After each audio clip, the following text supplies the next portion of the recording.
Hello, everyone, and welcome to today's 15-minute Friday focusing on advocacy and lobbying. I'm Mike Frail, the Membership and Community Engagement Manager here at Autumn, and today we are joined by Autumn's Senior Director of Marketing and Communications, Brooke Pritchett, who is going to give us just a brief overview of all of our efforts with regards to interacting with the federal government, really. So, Brooke, the floor is yours. Thank you so much, Mike.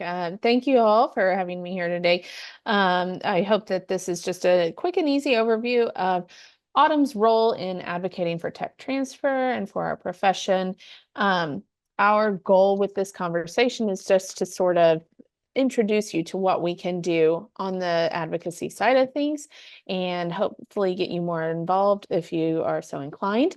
I will admit that I think that Mike Waring, our Advocacy and Alliance Coordinator, would probably be a better fit for presenting this, or Steve Sasaka, our CEO. They are advocating for the profession all the time on the Hill in Washington. So they would definitely be better at answering any questions that might come after this conversation. But let's kind of dig right in, Mike, if you don't mind. I just want to talk a little bit about what Autumn does for the profession when it comes to advocacy. Our goals are four-part. We like to connect with others, that's with decision makers, legislators, agency heads, like-minded organizations, etc. We also monitor what's going on in the world of advocacy and legislation, anything that might affect tech transfer, like a patent policy change or a court decision, that sort of thing.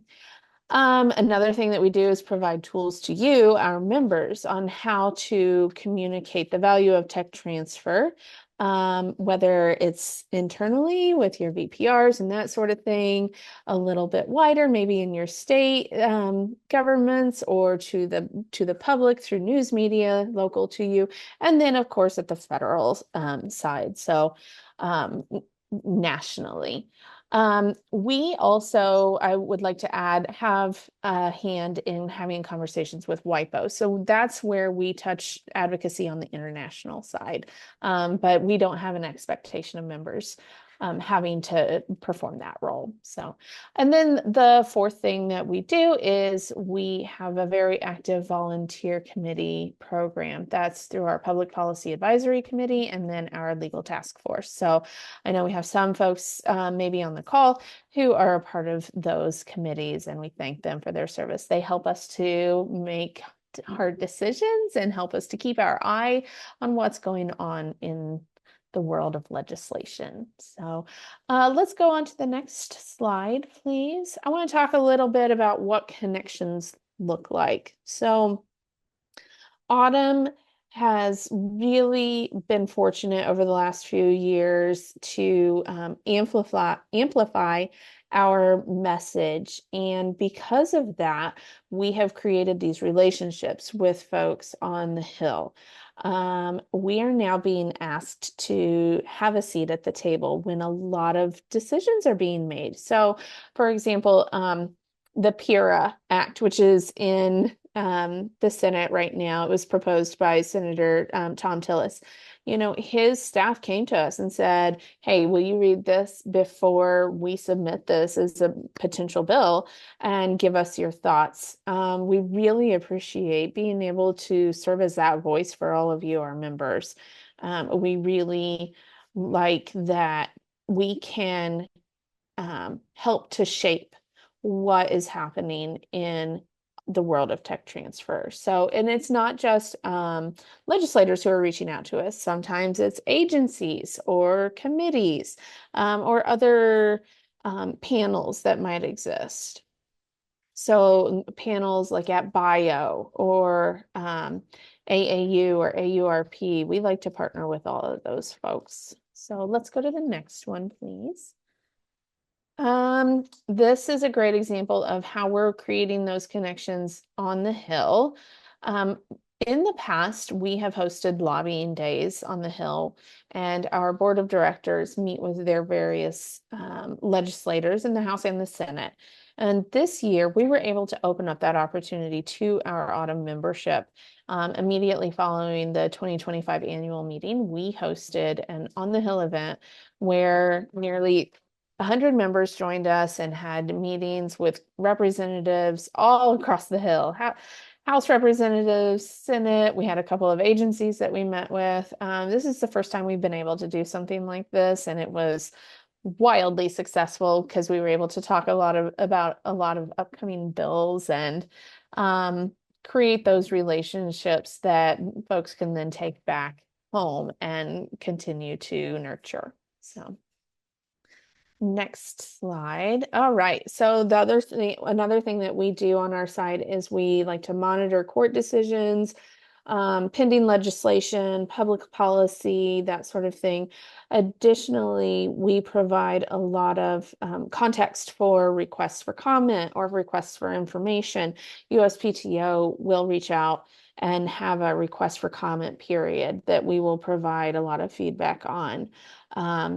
Or NSF recently had a request for information, and we commented and provided some additional details within that request for information. So we are trying to keep an eye out for what's going on. Mike Waring does a really great job of keeping his ear to the ground and knowing what's on the horizon for us.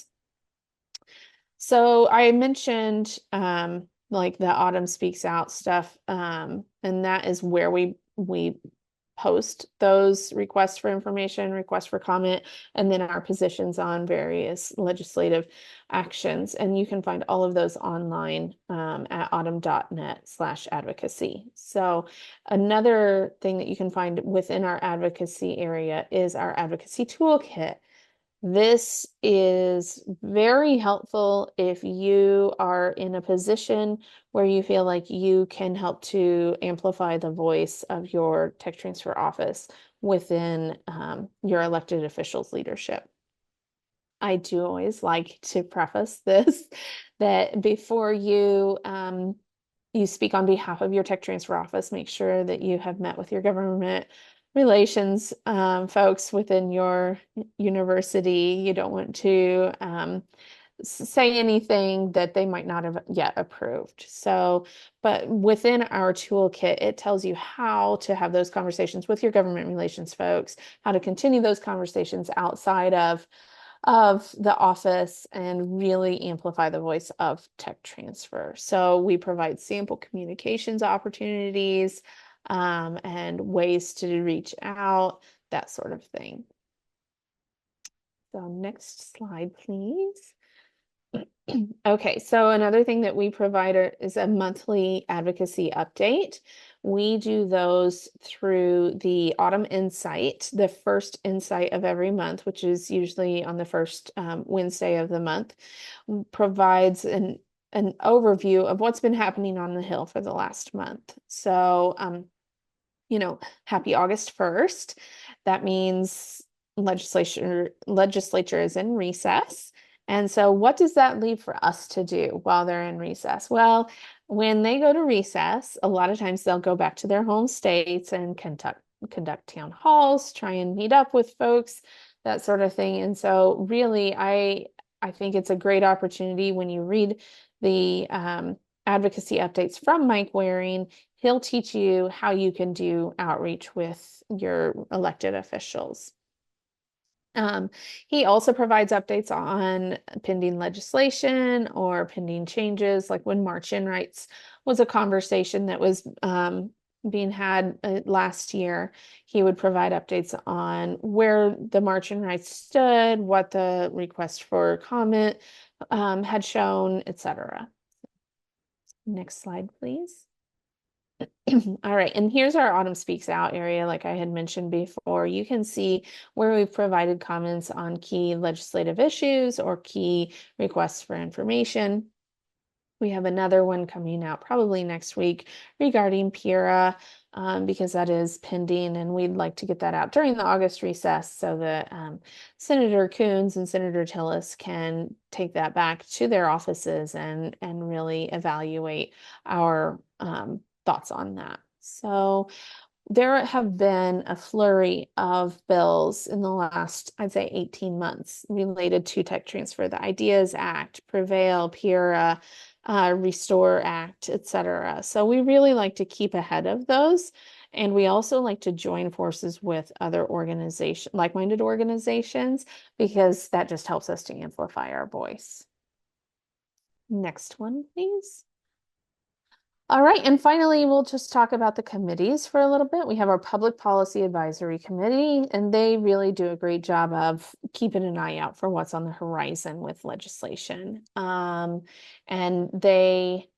as they keep that eye out, they raise sort of red flags. Oh, I think that this might be a concern for our membership and the field, or this might be a great addition. How can we leverage our position within like the network to let people know they should add this to the bill, etc. And then the legal task force is um, really focused more on items that have already passed. And so legal reviews of legislation, judgments, etc. Um, composing amicus briefs, etc. We are part of one right now. You can see that on Autumn Speaks Out. And really, we have to get the buy-in of the entire committee to make sure we're providing the voice of the organization. So next slide, please. And that's really it. Sorry if that was a very fast overview, but if there are any questions, feel free to reach out. You can contact Mike here. He's got his contact info, or you can reach out directly to me. I am online all the time. You can find me there. And if there are any questions, we'll take those now. All right, hearing none. Thank you. Oh, we have something in the chat. Hold on. Thank you. Thank you for the informative session. You're welcome, Tara. Once again, thank you for your time. Brooke, thank you for your time. This recording, along with all recordings and the slide deck, will get posted on the Autumn website. And we hope you'll join us for our next 15-minute Friday, which is on August 29th, and it will be all about volunteering with Autumn. So thank you for your time, and we hope you all have a great weekend. Bye-bye.